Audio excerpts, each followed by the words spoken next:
All right, this is going to be a bit of a shorter episode, but it's more of a personal one.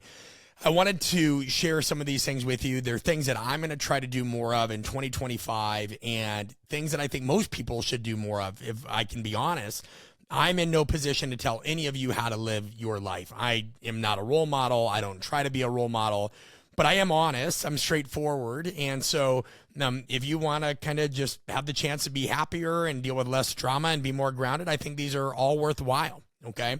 And I also just try to be very transparent and vulnerable and open with you guys as I am with those on our newsletter. So one of the things that I'm really going to hit, and mind you, these aren't about like big audacious goals or systems or productivity stuff. These are things that I'm intentionally doing to make my life sound better. It's not because they sound impressive or sexy or anything. And I don't need you to just nod along.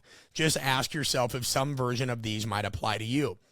One is I'm going to continue to make my circle smaller, all without being closed off, of course. That's not in my nature. But I always try to make my circle smaller each year, and I want to be really clear what I mean by that. This has nothing to do with being cynical, guarded, uninterested in meeting new people, not at all. I'm always going to be interested in meeting new people. I enjoy people.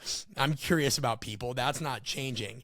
But what is changing is how much time and emotional energy I put into maintaining certain relationships, especially those that are one-sided and transactional. This is stuff that I've learned about myself in the past, especially with what I do for a living, right? Being a communication strategist and a coach, I always would tend to fill the gap if I felt like somebody else wasn't meeting me in the middle.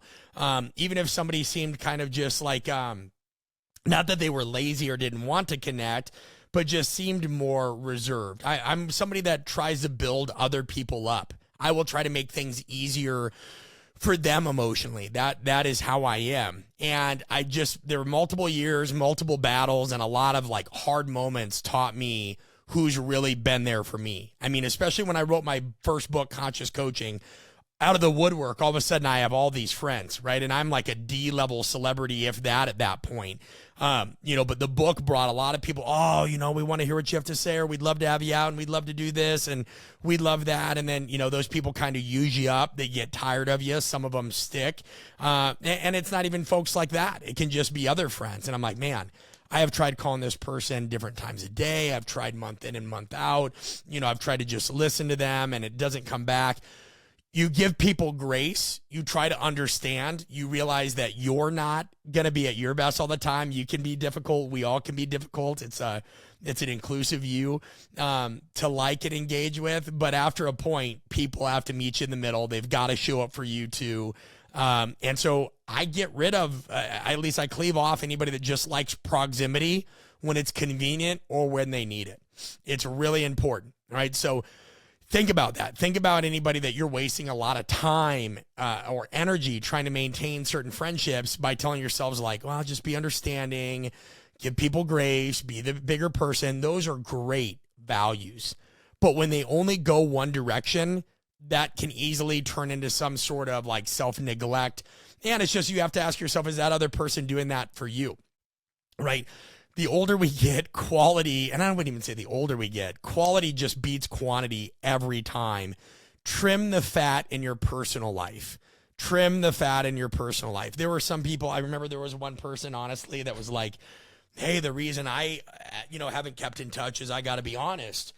Every time that I talk to you, I just feel like I'm not up to speed on a certain amount of things. And it kind of devolved into because I read a wide range of books, or I'm a curious person, whatever, that I'm some kind of asshole because I would just try to bring a lot of different topics to the conversation.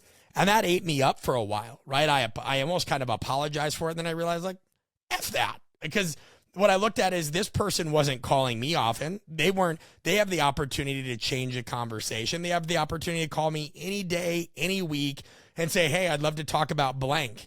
But when I'm the one making the effort, right, I don't think it's fair to criticize me for making the effort and then also trying to bring a wide range of interests. And if it is, cool, I'll take the blame the first time. But now let's see if you call. Let's see if you make the effort. And this individual didn't. So that was a really easy relationship. I took the feedback, but I'm only going to take it so far because that other person also has opportunities to show up in different ways. And that's that, right? That's that. So I just want you to ask yourself a few questions. Say, who actually shows up when things aren't easy? You can use all the excuses in the world, right? In 2024 and 2025, I went through a divorce, right? I'm a single parent when I'm with Bronson. I'm running a business. We have this massive construction project, my book, my doctorate. I could make a choice to not get back to anybody if I wanted to. My dad's been in the hospital off and on, still is at the time of this recording. I'm helping another family member out with a rough patch in their life. We can all use excuses. This isn't the suffering Olympics or who's better than who. It just means, folks, life's hard. Life's a shit show. We all have to show up when things aren't easy. It doesn't mean you have to reply to every text. It doesn't mean you have to call them within 24 hours. But just say, hey, I know I haven't been the easiest to get in touch with lately, but I am thinking about you. I appreciate you. I hope everything's going well. Let me get through this season and I'll touch base with you, right? Those things are important. Those things are important. I also had a friend criticize me not that long ago, more of an acquaintance, that was like, well, I haven't heard from you. I haven't done this. You haven't done that. And I look and I'm like, dude, this is why I say an acquaintance. The last time you reached out was 2022, right? This is both of us. This is both of us right now. And I think anybody that knows me knows that I keep in touch. I mean, I still keep in touch with people that did our coalition 7 years ago, right? That's just something that I'm a weirdo. And so you have to just think who is showing up when things aren't easy. Sorry, I want to get back on track. Who do you feel energized after spending time with on the phone or otherwise versus who do you kind of feel drained around? Who celebrates your wins without making it about themselves, and who also only seems present when they need something? Just who seems like they give a shit, that they genuinely give a shit. So make your circle smaller, cleave off some of these people that, want to make you feel guilty or don't meet you halfway. We can all make excuses. Try a couple of times to rekindle it. If it doesn't work, let it go, right? There's plenty of people out there that will make the effort. Point 2, it's always good to be more direct about asking for support. I've always had to work on this, right? So another thing I'm working on more is being more and more direct and honestly just unapologetic in a healthy way about asking for support. Like historically, I've very much prided myself on not burdening people because I know everybody's busy and they have everything. I don't like asking for favors. I don't like bothering people. But here is the truth. I deeply believe in my work. I definitely had a choice, especially after this divorce, to fold up Art of Coaching, take a more conservative job, not move forward with this construction project, all of that. And by the way, I'm not saying I'm some hero for not doing that. I admit I take a certain amount of risk, but I deeply believe in what we do so much. And so do so many of you that have had us out. 2025 was our busiest in-service year ever. The private in-services, some of the public ones we did, great mentoring year for us on our virtual mentoring, right? Like I deeply believe in our work, and I put a ridiculous amount of thought and care and effort into what I create, just like I'm sure many of you do, right? And so for me, with a book coming out in 2026, I am not going to feel guilty about asking people to support something that I put more than half a decade behind and clearly a publisher believes in. And I'm not going to feel bad about asking even you guys, leave a review, refer a friend to us, do this. I will never feel bad. I mean, I grew up in middle America, and, there are towns like Beatrice, Nebraska, and Lincoln and whatever that have a Main Street. Like, would somebody on Main Street feel bad about selling their pies or selling their sweaters? Hell no. And neither should any of you. Like, whatever your thing is, if you believe in it and you're not spamming people and you put your heart behind it, ask for favors. Most people would love to leave an Amazon review or a Google review. Most people would love to tell a friend or two about you. And the ones that don't, F them. Like, again, like if somebody actually believes in you and they support you, they shouldn't say, oh, well, right? Like, don't be transactional, of course. Be honest. Give people the option to support, but don't feel bad about asking them to support, right? Because that's the key connection to the first point. People's reactions to you asking for support tell you a lot. And I remember I gave you a caveat.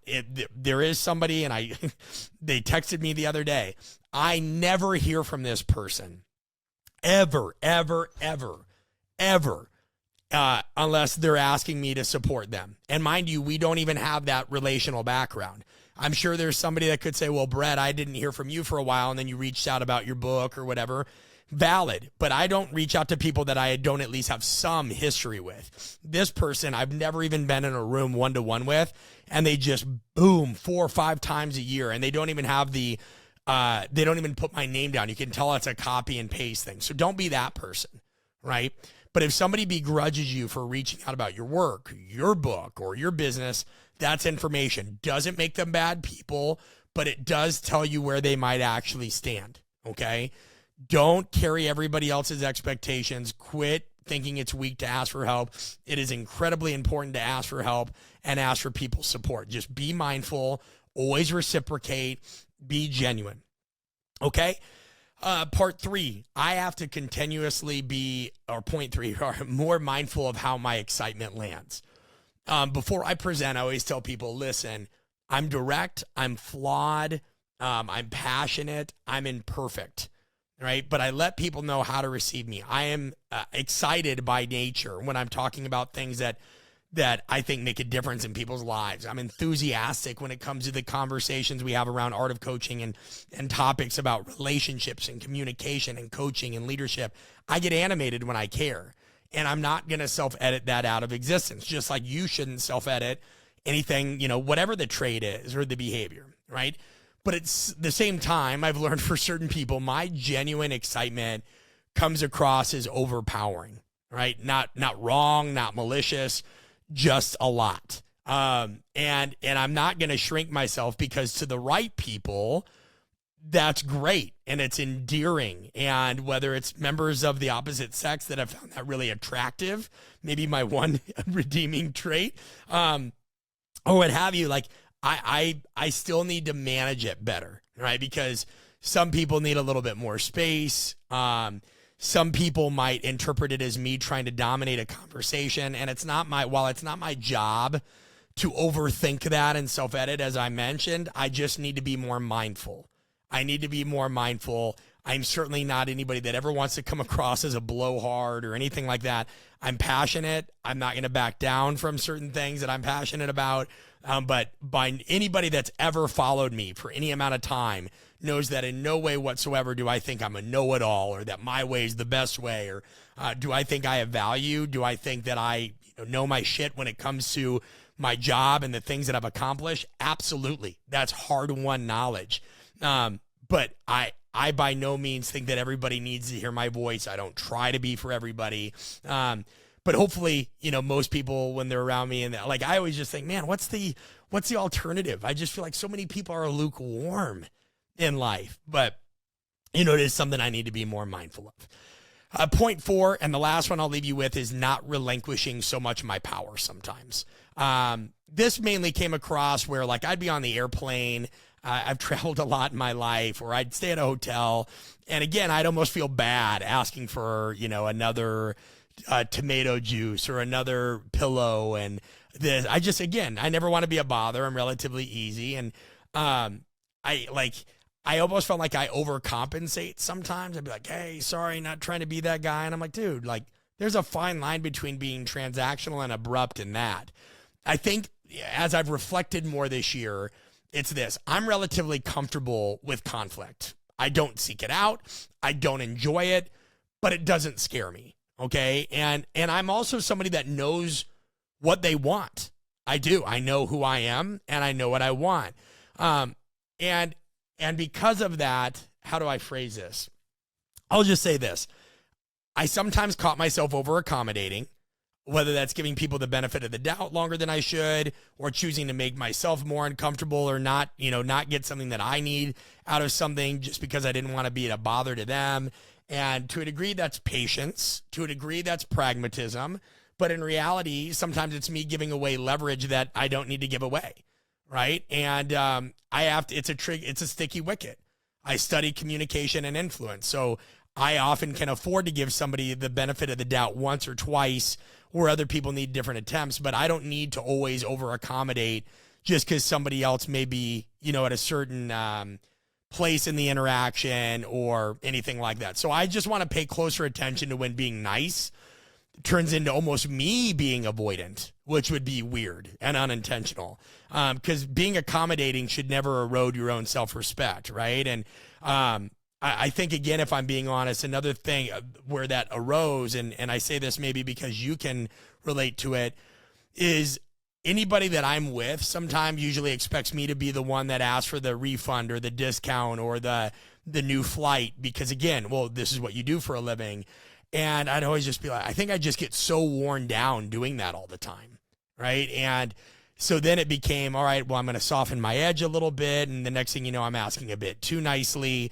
And sometimes it's just like, Jesus, dude, you're overthinking this. Just go up, say this, do that, or tell somebody else to ask for it and to piss off because it's not always my job to be that guy. So overall, I want to, make my circle continuously smaller without being closed off, right? There's certain relationships I'm putting to bed, great people, love them to death in their own right, but it was exhausting trying to carry that friendship. Please do that for yourself. Point 2, be more direct about asking for support. Don't feel guilty about it. The people that support you, as long as, again, show up in other areas of their life or at least call it out. Say, hey, I know you haven't heard from me in a while. I'm not going to bug you a lot, but I have X project. It really means a lot to me.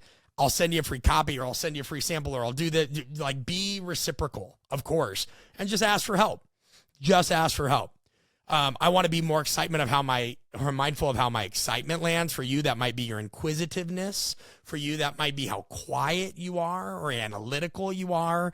Plug and play. Just be mindful. Be continuously more self-aware and let people know. Just be like, hey, if I seem like I'm tuned out, I'm not. I'm just really analytical. And so sometimes it can look like blank, but I promise I'm listening to what you're saying.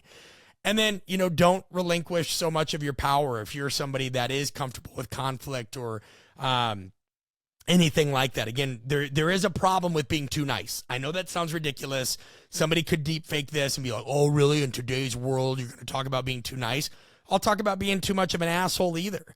But you don't want to be too nice either. People will walk all over you. People will. And I'm not here to be Mr. Motivational, do-gooder, nice guy. I'm here to help you guys get more out of life, have more meaningful interactions, and be more adaptable. So, yeah, I'm going to tell you, sometimes you can be too nice, and you've got to find this middle ground here. So, listen, I don't always like doing these episodes. I have no trouble being, opening up personally, being vulnerable and all that, but I never want it to seem like it's about me. But I want to be transparent on things that I'm working on. I'd love to know what you're working on. You can always reach out to us at info@artofcoaching.com. If you're in our Mighty Networks community, share this as well. And get to some of our workshops. This is me not being scared to ask for help. Writer's Workshop, Speaker School, the Apprenticeship, where you can learn to manage hard conversations. Guys, these are fun, all right? These are fun. I don't make a living, or make it a point to spend my weekends doing stuff that's not fun, not growth-oriented.